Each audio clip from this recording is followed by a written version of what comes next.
J'ai perdu ma page 2, je vous le dis tout de suite, mais je salue Cyril Lacarrière. Bonjour, merci. C'est Céline Dacosta qui m'a passé ma page. C'est le journal des médias. Oui, c'est nous.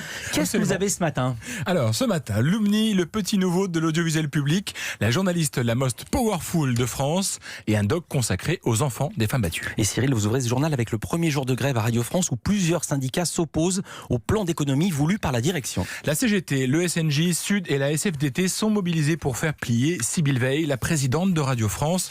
Il rejette son projet de supprimer 299 postes et demande en même temps au gouvernement de renoncer aux 20 millions d'euros d'économies d'ici 2022. Jusqu'ici, les discussions entre les différentes parties n'ont pas permis d'éviter ce mouvement social.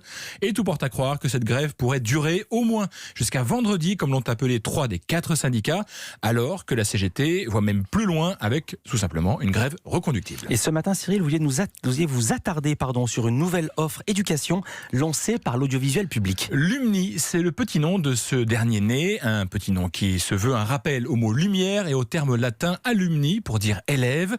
Voilà pour le volet étymologique. Du concret maintenant, Lumni, c'est donc une nouvelle offre de l'audiovisuel public copilotée par France Télévisions et l'INA, le grand archiviste de l'audiovisuel français. Sur Lumni, on trouvera 10 000 contenus pédagogiques qui permettent par exemple de compléter les cours des enfants, de servir de support éducatif pour les enseignants et pourquoi pas d'aider les parents d'élèves. Nous avons demandé à Antoine Bayet, le directeur des éditions numériques de l'INA, de nous donner quelques exemples concrets de ce qui est disponible sur cette plateforme.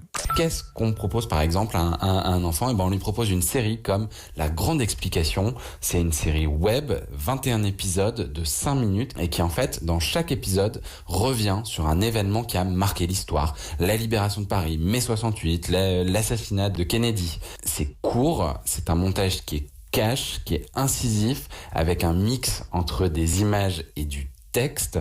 C'est assez simple, on s'inspire des codes des réseaux sociaux et de la production de vidéos.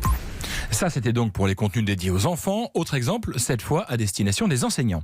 Vous êtes enseignant, vous cherchez à parler avec vos élèves de la place des femmes dans la société française, par exemple en lien avec la marche Nous Toutes qui s'est déroulée samedi. Lumni vous propose, par exemple, une piste pédagogique sur la place des femmes dans la société française depuis 1945. Tout est contextualisé, tout est vraiment rédigé pour donner envie d'utiliser la ressource en classe directement avec les élèves. Et ça veut dire qu'on donne aussi aux enseignants des pistes pour permettre aux élèves d'apprendre à regarder les vidéos, à comprendre les choix qui sont faits. C'est aussi de l'éducation aux médias qui est proposée dans ces moments-là. Pour trouver les contenus de Lumni, il y a bien sûr le site lumni.fr, mais aussi et surtout les plateformes que les jeunes fréquentent quotidiennement, YouTube, Instagram, Facebook, Twitter.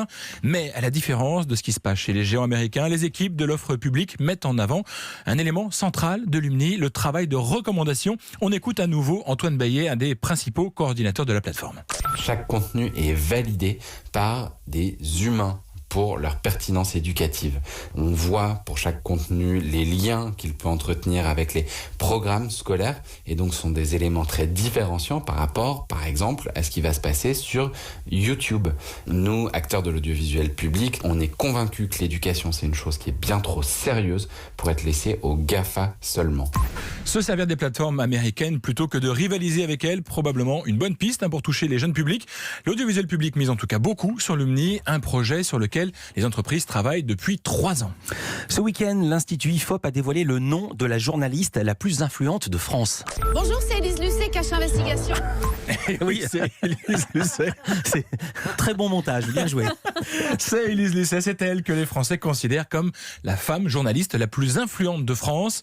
Avec 40% des réponses en sa faveur, elle écrase la concurrence et devance donc très nettement Anne-Claire Coudray, Laurence Ferrari, Léa Salamé et Anne-Sophie Lapix pour le top 5. Ouais. Une distinction qu'Élise Lucet recueille aussi bien parmi les femmes que parmi les hommes. Et puis Cyril, samedi, près de 50 000 personnes ont participé à la marche Nous Toutes contre les violences faites aux femmes à Paris, un sujet auquel France 2 consacre son émission Infrarouge demain soir. Infrarouge qui a décidé de s'interroger sur celles et ceux qui sont très souvent les témoins des violences conjugales, les enfants de femmes battues, les oubliés, titre d'Infrarouge.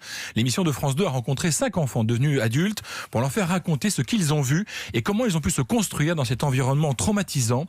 La force de ce documentaire, ce sont leurs témoignages. La réalisatrice, Géraldine Levasseur, nous explique comment elle s'y est prise pour qu'ils acceptent de raconter leur histoire face caméra. Elle est interrogée par Alexandre Mar. C'était très compliqué parce que c'est des enfants qui parlent tous pour la première fois. Nous leur avons expliqué l'utilité que pouvait avoir ce témoignage, le fait que ce soit la première fois que des enfants parlent. Ils ont envie que ce soit utile. On a pris notre temps. Ça a été des interviews qui ont été très très longues. Et on les a rassurés en leur expliquant qu'il fallait que les drames qu'ils avaient vécus puissent servir à d'autres enfants. Et cet argument les a touchés. Autant d'histoires qui auront forcément un fort retentissement alors qu'aujourd'hui, Édouard Philippe présente les mesures issues du Grenelle contre les violences conjugales. Nous avons demandé à la réalisatrice ce qu'elle attend pour ces enfants de femmes battues. Il faut absolument que ces enfants puissent être entendus, écoutés, soignés.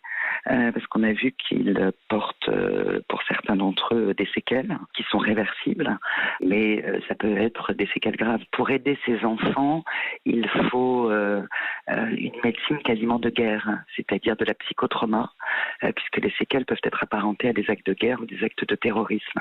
Tant le choc est important pour eux. Infrarouge consacré aux enfants de femmes battues, c'est demain soir sur France 2 à 23h. Et la manifestation Nous Toutes contre les violences faites aux femmes, c'était bien 50 000 à Paris hier et 150 000 dans toute la France.